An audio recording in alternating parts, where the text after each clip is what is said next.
एहसास। तो हम अपने लेक्चर को कंटिन्यू करते हैं। ये हमारा एनडीए प्रिपरेशन के लिए 3rd लेक्चर है। कल हमने छोड़ा था, हमारे पास क्या आता है, ट्रू एंड फॉल्स की कंडीशन आती है। तो जो कंडीशन होगी आपको लगेगा यार ऐसा तो हो ही नहीं सकता, लेकिन वो रियल में क्या होती है, ट्रू होती है। तो वैसे कौन कौन से क्वेश्चन है एक बार देखते हैं। पहला कहता है एक ऑब्जेक्ट है जो कांस्टेंट, उसका क्या है, एक्सेलरेशन है, बट वेलोसिटी क्या है, 0 है। जैसे ही आप लोग क्वेश्चन पढ़ोगे तो आपके तो माइंड में ये आएगा ना कि यार जब वेलोसिटी ही 0 हो गई, that mean velocity he constant है, तो एक्सेलरेशन क्या होगा तुम्हारा, एक्सेलरेशन क्या होगा, होगा ही नहीं, 0 हो जाएगा वो कांस्टेंट। तो ये सिचुएशन क्या है आपकी, ट्रू है। क्या है बच्चा आपकी, ट्रू है। कैसे होगी, जैसे मान लो मेरे पास एक बॉल है, बॉल को मैंने ऊपर से ड्रॉप किया, देखिए जब मैंने बॉल को पकड़ा हुआ है कुछ सेकंड के लिए उसकी इनिशियल वेलोसिटी क्या हो जाएगी, 0 होगी ना। कुछ सेकंड के लिए उसकी वेलोसिटी क्या हो जाएगी आपकी, 0 हो जाएगी। लेकिन जब वो बॉल नीचे गिरेगी तो नीचे गिर रही है मतलब बॉडी एक्सेलरेट कर रही है, और बॉडी एक्सेलरेट कर रही है तो मैंने कल भी बताया था कि जो एक्सेलरेटेड टर्म होती है वो किसके साथ रिलेटेड होती है, फोर्स के साथ रिलेटेड होती है। तो यहाँ पे आपका एक्सेलरेशन भी होगा और फोर्स भी होगा। इस कंडीशन में क्या होगा आपका, क्या होगा बच्चा, इस कंडीशन में ये होगा कि वेलोसिटी तो आपकी 0 होगी, लेकिन एक्सेलरेशन भी क्या होगा आपका, 0 होगा। ठीक है, ये आपको माइंड में रखना है।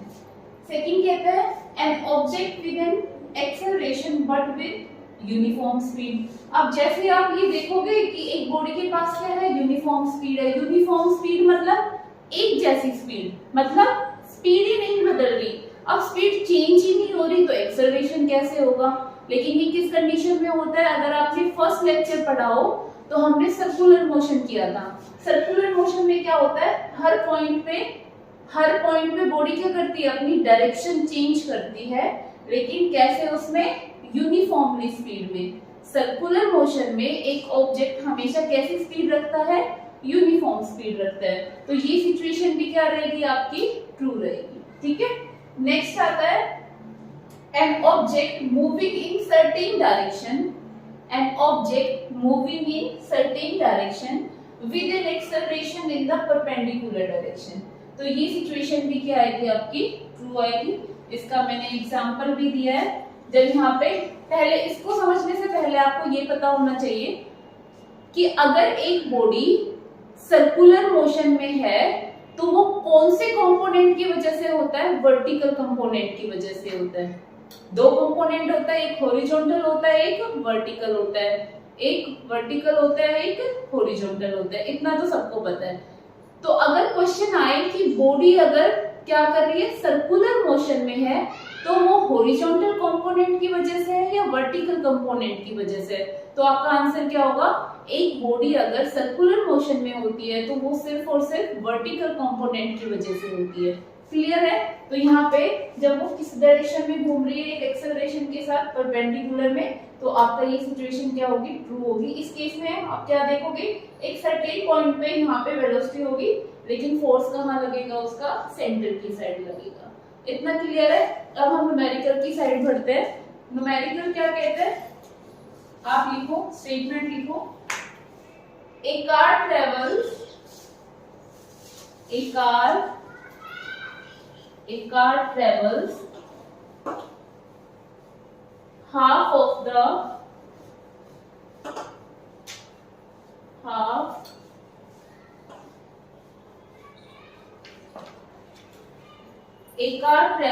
half the distance with constant velocity. A car travels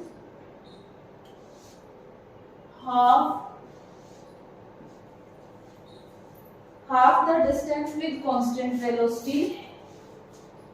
Half the distance of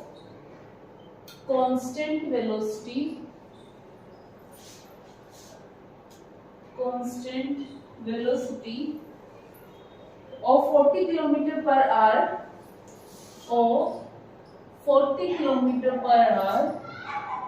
and remaining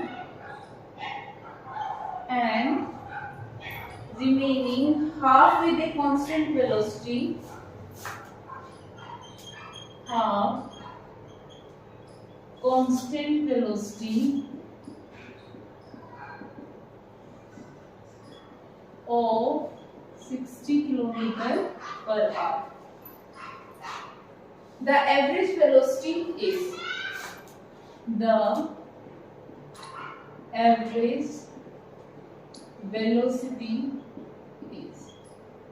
सबसे पहले न्यूमेरिकल को बिना प्रेशर के एक स्टोरी की तरह पढ़ो।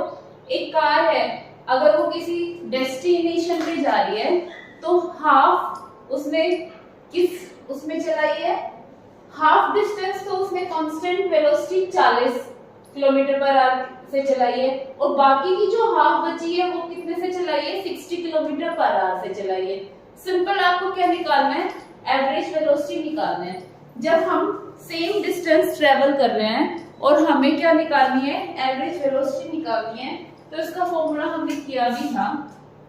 डिस्टेंस तो सेम ही है ना, यहां से यहां तक उसने क्या किया, 40 kilometre per hour. Next half में क्या कर दिया उसने, 60 kilometre per hour.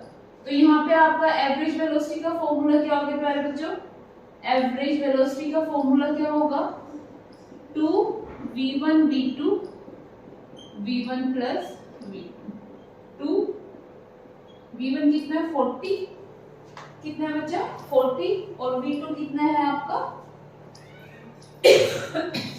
Sorry 40 plus 60।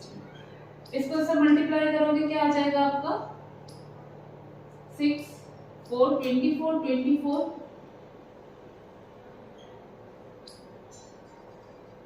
6 ये 2 0 यहाँ पे क्या आ जाएगा, तो आपका कितना आ गया, एवरेज वेलोसिटी कितनी आ गई बच्चा आपकी 48 किलोमीटर पर आवर। सिंपल, इसके लिए आपको फॉर्मूला पता होना चाहिए। अगर फॉर्मूला पता है तो इस न्यूमेरिकल में कुछ ज्यादा ट्रिकी नहीं दिया होगा।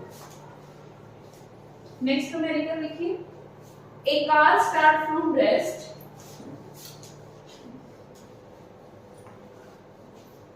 A car start from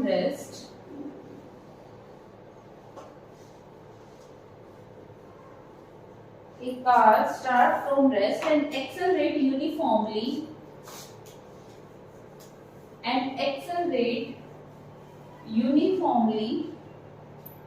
to a speed of 180 km per hour. 180 km per hour in just 10 seconds.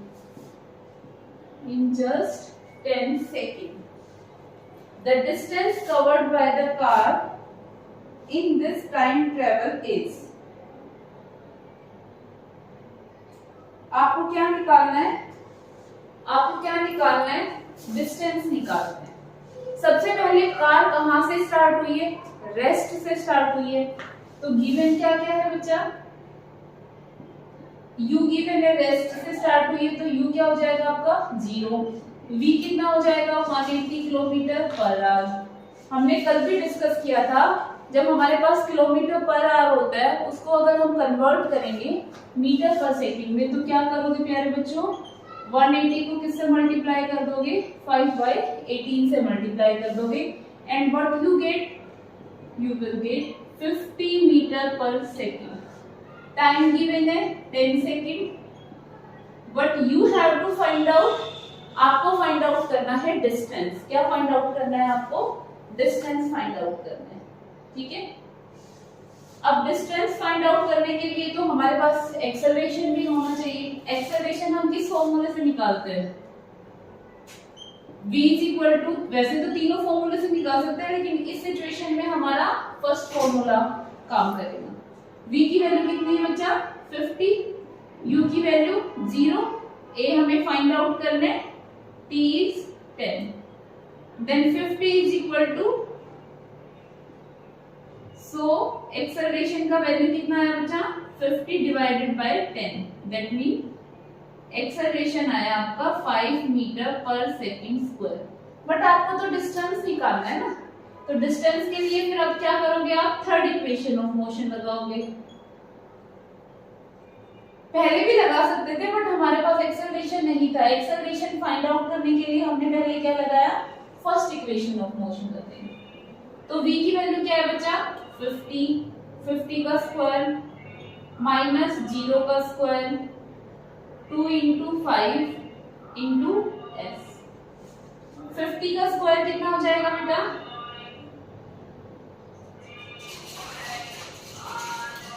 यहाँ पे डिस्टेंस क्या आ जाएगा आपका 250 मीटर। डिस्टेंस कितना आ जाएगा आपका 250 मीटर।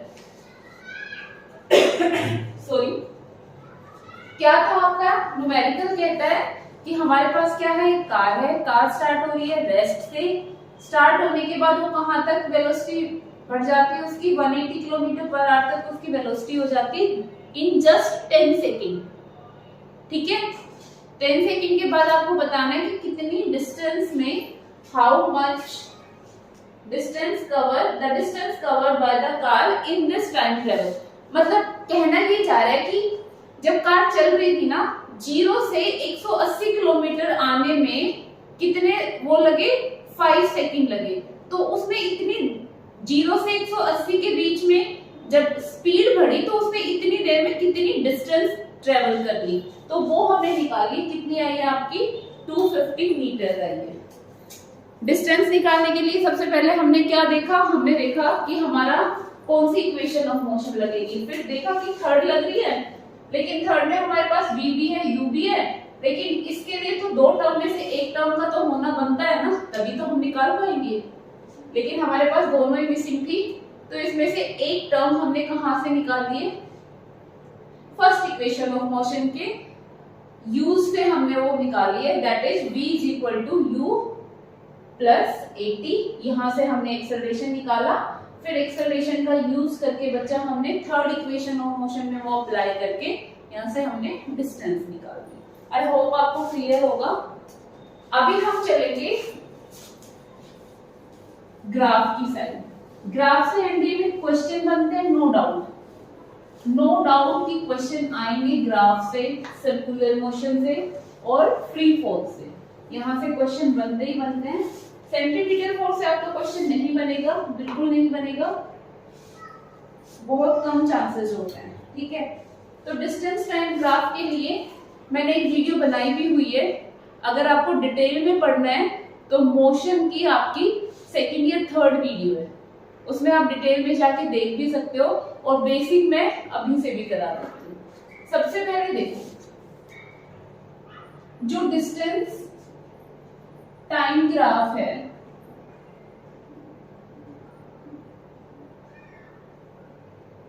डिस्टेंस टाइम ग्राफ में हमने क्या किया, यहाँ पे डिस्टेंस है, यहाँ पे टाइम है। ग्राफ करने से पहले मैं आपको एक बेसिक बात बताती हूँ, कोई भी ग्राफ करना है और ग्राफ में क्या हो रहा है उसके लिए सिर्फ आपको दो ही चीजें करनी होगी, दो भी नहीं, सिर्फ एक चीज करनी है। जो भी हॉरिजॉन्टल पे होता है, जो भी एक्स एक्सिस पे होता है ना, अभी एक्स एक्सिस पे सब पे क्या मिलेगा आपको, टाइम मिलेगा। क्या मिलेगा बच्चा, टाइम मिलेगा। अब क्वेश्चन आता है कि टाइम हमेशा हॉरिजॉन्टल पे ही क्यों होता है, वो इसलिए होता है क्योंकि टाइम आपका क्या है, इंडिपेंडेंट एक्सिस है। टाइम क्या है आपका, इंडिपेंडेंट है। टाइम क्या है प्यारे बच्चों, इंडिपेंडेंट है। और इंडिपेंडेंट चीजें कौन से एक्सिस पे दी जाती है, एक्स एक्सिस पे दी जाती है। तो आपको कोई भी ग्राफ करने से पहले, जरूरी नहीं है वो फिजिक्स का ही है, कोई भी सब्जेक्ट में ग्राफ आ रहा है, आप सबसे पहले क्या करोगे, जो हॉरिजॉन्टल एक्सिस पे, एक्स एक्सिस पे जो भी आपका पैरामीटर है उसको डिवाइड कर करके देखोगे। जैसे एक सेकंड में वाई एक्सिस कैसे चेंज हुआ, नेक्स्ट सेकंड में वाई एक्सिस कैसे चेंज हुआ, तो आपको समझ आ जाएगा कि ग्राफ में हो क्या रहा है, वो इंक्रीज हो रहा है, वो डिक्रीज हो रहा है, वो यूनिफॉर्म है या नहीं है, सब कुछ आपको सिर्फ एक स्टेप से पता चल जाएगा, दो की भी जरूरत नहीं है। क्या बताया, जो भी एक्स एक्सिस पे पैरामीटर होता है उसको टुकड़ों में डिवाइड कर लो। जब आप उसको टुकड़ों में डिवाइड करके एक बार ऑब्जर्व करोगे तो आपको पता चल जाएगा कि ग्राफ में क्या हो रहा है। ठीक है, तो यहाँ पे क्या है आपका जो डिस्टेंस टाइम ग्राफ है, जब हमारे पास कौन सी कंडीशन होती है, रेस्ट होती है। रेस्ट में जो ग्राफ आता है वो कैसा आता है बच्चा, यूं आता है। अब रेस्ट मतलब क्या होता है, ऑब्जेक्ट रेस्ट पे है, तो हम वो चीज अप्लाई करके देखते हैं जो अभी मैंने आपसे डिस्कस की है। मान लो 1 सेकंड में आपने देखा कि किसी ऑब्जेक्ट ने कितनी डिस्टेंस ट्रेवल की, 5 मीटर। अब नेक्स्ट 1 सेकंड में आपने फिर से देखा, फिर से उसने कितनी की हुई है, 5 मीटर। फिर नेक्स्ट 1 सेकंड में आपने फिर देखा, फिर आपका ऑब्जेक्ट किस में था, 5 सेकंड। फिर 1 सेकंड बाद फिर से देखा, फिर 5 मीटर। अगले 1 सेकंड में फिर देखा, फिर 5 मीटर। ऐसे ऐसे देखा, तो इसका मतलब क्या है, ऑब्जेक्ट तो आपका रेस्ट में ही है, ऑब्जेक्ट तो आपका रेस्ट में ही है। इस वजह से जो ग्राफ आएगा वो डिस्टेंस टाइम ग्राफ ऐसा आएगा। ठीक है,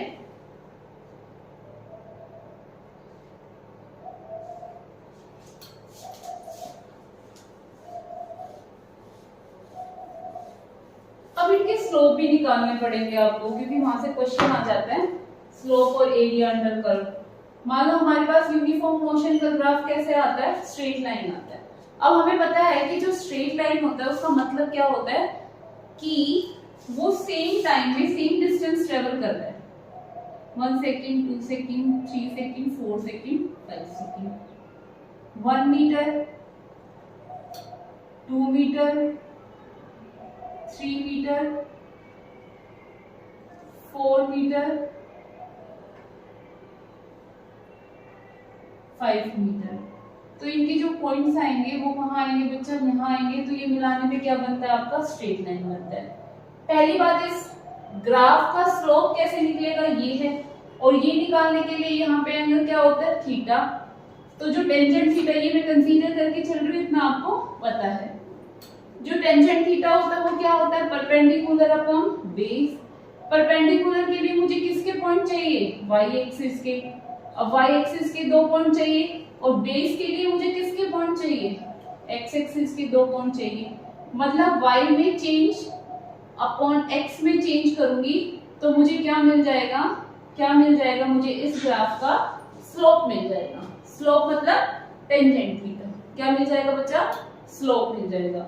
और अगर मुझे एरिया अंडर कर्व निकालना होगा तो जब मैं ऐसे देखूंगी एरिया अंडर कर्व, तो ये क्या बन रहा है, ट्रायंगल बन रही है। और ट्रायंगल का फॉर्मूला जो होता है, एरिया क्या होता है किसी भी चीज का, लेंथ इनटू ब्रेड्थ होता है। मतलब फिर से y और x चाहिएगा। अब ये ट्रायंगल की शेप बन रही है, तो वो क्या हो जाएगा, half into base into height. Half into base into height. फिर से आपका एरिया अंडर कर्व आपको क्या देगा, ये चीज दे देगा। ठीक है, ये आपका स्लोप होगा जब एक यूनिफॉर्मली बॉडी होगी, रेस्ट नहीं, यूनिफॉर्मली मोशन में अगर कोई बॉडी होगी तो क्या होगा, ये आपका स्लोप होगा और ये आपका एरिया अंडर कर्व होगा। क्या होगा बच्चा, अभी तो आपको सिर्फ ये देखना है, ये क्वेश्चंस में कैसे हम अप्लाई करेंगे वो आपको समझ आएगा, तब आपको बेसिक पता होगा तब। इस वजह से एक बार कराना जरूरी है, और आपको बहुत ही डिटेल में करना है। तो मैंने वीडियो कराई हुई है, आप जाके वो मोशन की 9th क्लास की वीडियो देख सकते हो। ठीक है, अब नेक्स्ट आता है velocity time graph. Velocity time graph. अब वेलोसिटी टाइम ग्राफ में रेस्ट का मतलब क्या है, वेलोसिटी तो कब आती है, जब डिस्प्लेसमेंट में चेंज हो। डिस्प्लेसमेंट में तो चेंज होगा ही नहीं, क्योंकि वो तो रेस्ट में है। तो जो ग्राफ आएगा ना वो किस पे आएगा, रेस्ट पोजीशन में। वेलोसिटी टाइम जो ग्राफ आएगा वो सिर्फ और सिर्फ टाइम पे आएगा। किस पे आएगा, टाइम चेंज होता रहेगा, वेलोसिटी में कुछ चेंज नहीं होगा, क्योंकि ऑब्जेक्ट क्या है आपका, रेस्ट पोजीशन में। ऑब्जेक्ट कहाँ है आपका, रेस्ट पोजीशन में। ठीक है, हाँ, लेकिन यही अगर यूनिफॉर्म मोशन पे होगा तो ये यूं आएगा। फिर से एरिया अंडर कर्व जो मैंने अभी बेसिक बताया था आपको, half into v into T. ठीक है, और स्लोप क्या आ जाएगा आपका, v upon T. Velocity upon ये क्या हो जाएगा आपका डिस्प्लेसमेंट। यही स्पीड टाइम होता तो डिस्टेंस आ जाता। स्लोप तो क्या देगा, स्लोप क्या देगा आपका डिस्प्लेसमेंट देगा।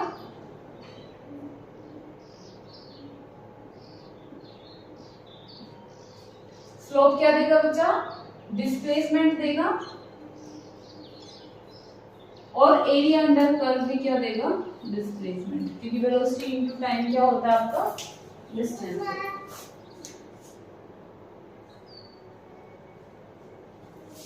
ठीक है, तो अब हम जो नेक्स्ट क्वेश्चन करेंगे वो जो हमने ग्राफ समझे, एक बार एक्सेलरेटेड बॉडी का और समझते हैं क्योंकि वहां से क्वेश्चन आया हुआ है एनडीए में। वो क्या कहता है वो भी समझना है हमें।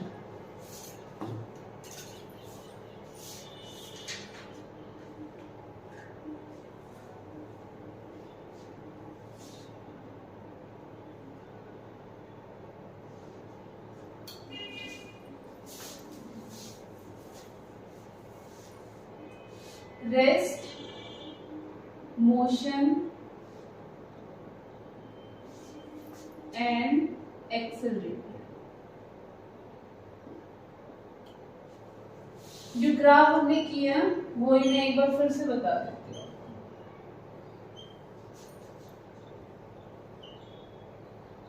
रेस्ट पे क्या रहेगा, डिस्टेंस टाइम ग्राफ, ऐसे याद रख लेना। मोशन में डिस्टेंस टाइम ग्राफ क्या रहेगा, यूनिफॉर्मली मोशन में ऐसे रहेगा आपका। और एक्सेलरेटेड में क्या रहेगा आपके पास, पैरेलल। एक्सेलरेटेड के पास क्या रहेगा आपका पैरेलल। अब वेलोसिटी टाइम जो ग्राफ होगा उसमें सिर्फ और सिर्फ किस पे आता है बच्चा, टाइम पे आता है। वेलोसिटी टाइम का जो यूनिफॉर्म का ग्राफ होगा वो इससे सिमिलर होगा, दोनों में डिफरेंस है। ये वेलोसिटी टाइम है, ये डिस्टेंस और टाइम है। ठीक है, यहाँ पे जो वेलोसिटी टाइम ग्राफ है वो कैसा आ जाएगा आपका,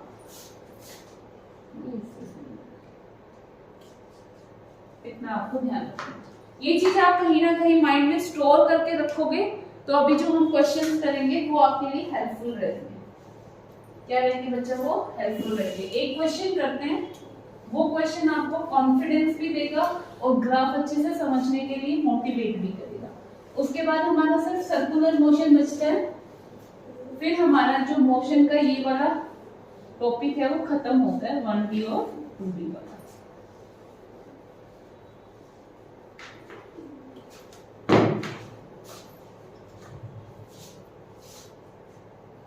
पहले आप डायग्राम बना लो ये।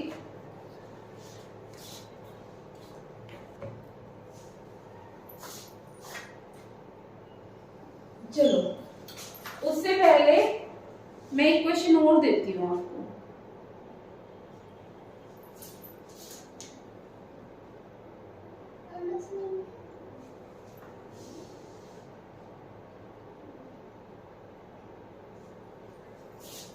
यहाँ पे क्या है बच्चा, यू है, ये ग्राफ ऐसे है, फिर यहाँ पे टाइम है, यहाँ पे डिस्प्लेसमेंट है।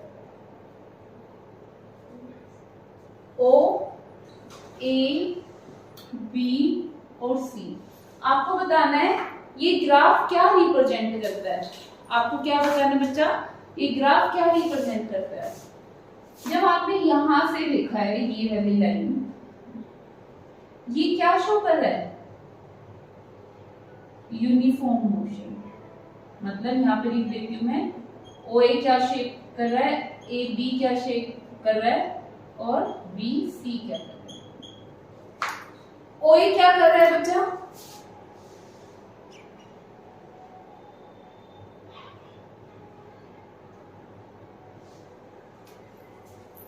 Uniform displacement time graph. A B क्या कर रहा है आपका, रेस्ट पोजीशन पे। डिस्प्लेसमेंट टाइम का पहला ही ग्राफ रेस्ट पोजीशन पे था, याद आया कुछ, यू डिस्प्लेसमेंट टाइम। ठीक है, तो ये वाली सिचुएशन हो गई।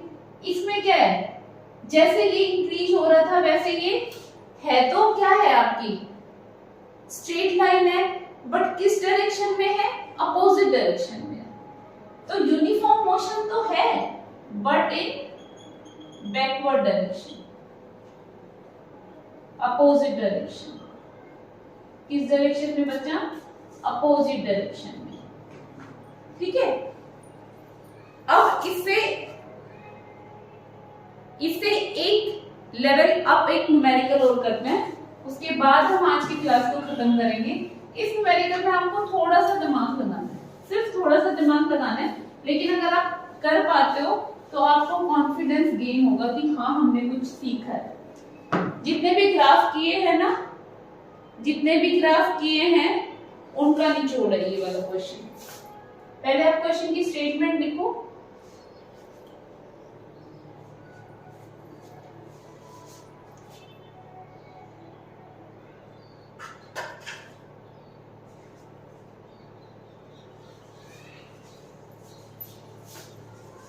ऐसे क्यों?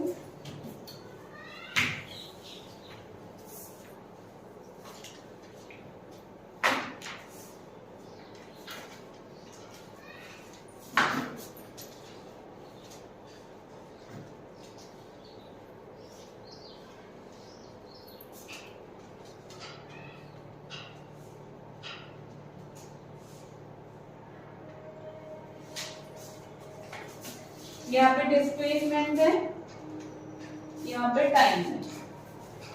ये 5, 10, 15, ये आपका -10।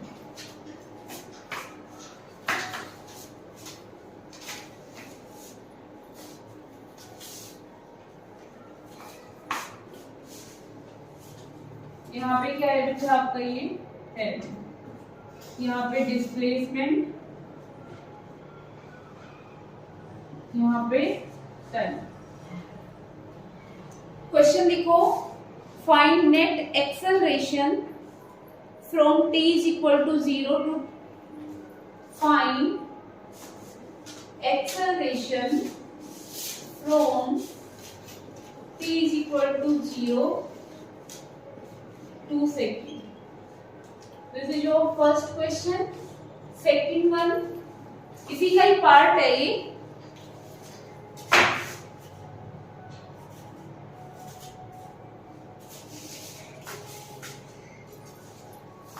Find displacement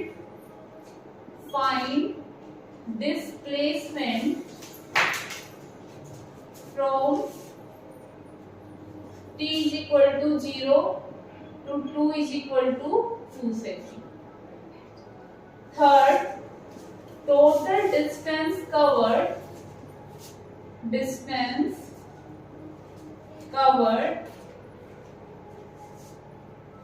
by the object. Total distance covered by the object. अब पहले मैं आपको ये क्वेश्चन एक्सप्लेन कर दूं, इसको हम कल समझेंगे। आपको एक्सेलरेशन निकालना है, डिस्प्लेसमेंट निकालना है और टोटल डिस्टेंस भी निकालना है। आपको पता है ये वाली शेप क्या है? ये शेप क्या है आपकी? ट्रेपीजियम है। ट्रेपीजियम का एरिया अंडर कर्व निकालोगे क्या होता है? Half into sum of parallel sides into height होता है। इतना क्लियर है? लेकिन इसमें क्या पूछ लिया आपसे? एक्सेलरेशन पूछ लिया।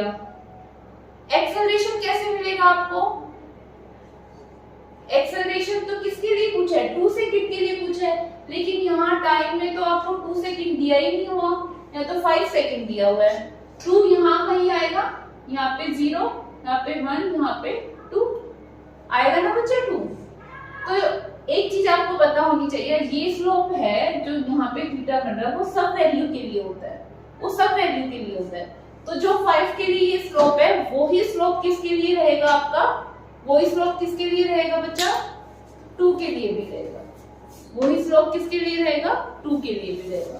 तो आप ये क्वेश्चन एक बार ट्राई करना, इसका ट्राई करने के बाद हम इसका सॉल्यूशन कल करेंगे। नीचे कमेंट बॉक्स में आप क्या करोगे? इसका आंसर दोगे कि आपका इन तीनों क्वेश्चंस के आंसर क्या है। अगर आपको आज की वीडियो पसंद आई है तो प्लीज चैनल को लाइक और सब्सक्राइब करना ना भूलें, और जो आपके फ्रेंड्स एनडीए की प्रिपरेशन कर रहे हैं उनको हमारा चैनल जरूर सजेस्ट करें। Thank you so much.